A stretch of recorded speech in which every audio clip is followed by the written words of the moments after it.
go. Let me drop it here. Okay, so I'm just going to record. This video is just day 1 and day 2 for the history. Just filling in the blanks, watching a couple videos, and we'll continue the history next week when I come back.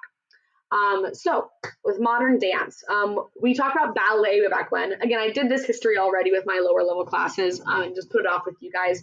So the last history we talked about was ballet. Modern dance obviously came after ballet. It began in the early 1900s. It started as a rebellion against ballet. We know that ballet was very restrictive, and modern is much more expressive and abstract. Yeah.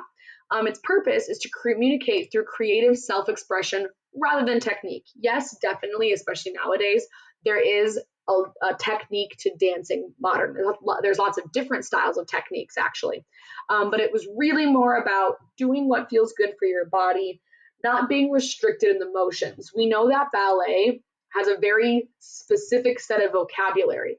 Basically, if it doesn't have a name, you can't do it, right? We've got tendu, we've got plie, grand jeté, pirouette. Those things all have names, so we can do them. But if I just want to flow, well, there's not a name for that, yeah? Modern dance allowed people to explore different types of motions that aren't these strict named things. So modern dance we know is much more relaxed, it's free. Choreographers use emotion, nature, history, other cultures to create these pieces. Modern in particular has a deliberate use of gravity, creating rise and fall, whereas ballet is always about being light and airy. There's no falling in ballet. You almost want to look like you're floating. Again, modern really uses the floor, a lot of swinging motions. Yeah, that's modern. So this is our general intro to modern day 1. Very quick part here.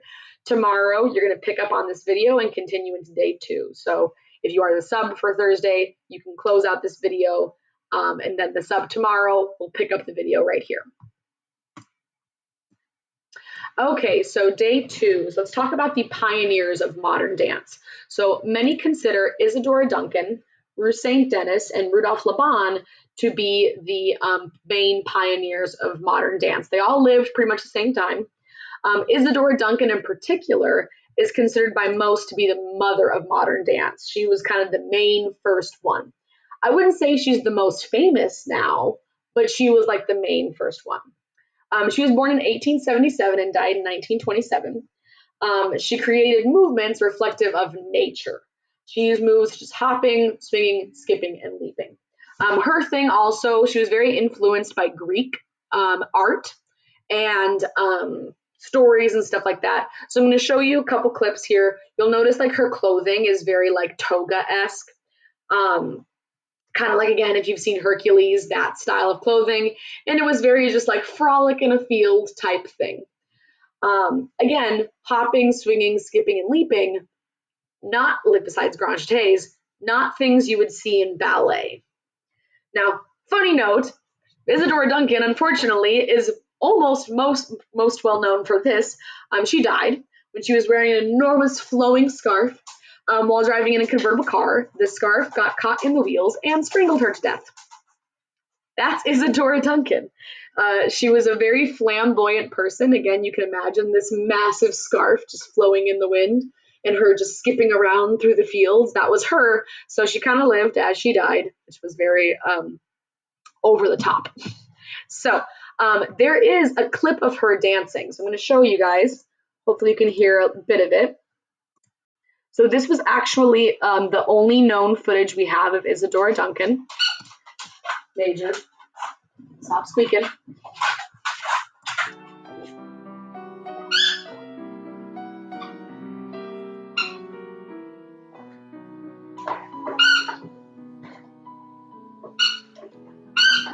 Sorry, I'm not going to re-record this. Major, stop. Okay. Go. All you heard was him squeaking instead of the music, but that's okay. I'm not going to record this video. So as you kind of saw, it wasn't anything super impressive by our standards, right? But again, you can see they're just out in the middle of nowhere, out in the out amongst the trees, and she's having a dance performance. You can see her clothing again is very loose. You need to think about the times. This was very unusual. This had never been done before. So it wasn't so much that it was like, oh, this is so impressive athletically. It's just that all there was prior to this was ballet. And now there's this freedom to dance in the woods if you want to and do whatever movement you want to. So here is a video of Isadora Duncan's techniques, and company is still around actually. Her dances that she choreographed are passed down through the generations. So this is a clip of her company. Those things through the medium she felt best expressed who she was, dance. You'll notice some ballet motion still. There's some ballet influence, but definitely not ballet costumes. Which has not been lost to history, as many believe, but has in fact been passed down through generations of passionate dancers and teachers to me, Alyssa Drew Rosenberg, a fifth-generation Duncan dancer. And again, you see the costumes there are very Greek-esque.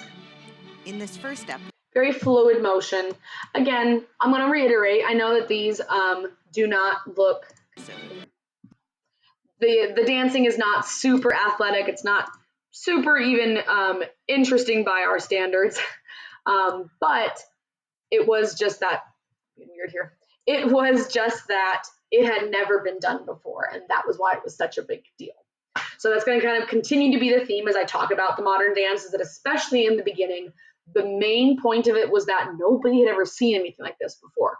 Not so much that it was super athletic or anything like that, at least in the beginning. So again, I will be back on Monday. We're going to continue with this. I will see you guys over the weekend, after the weekend.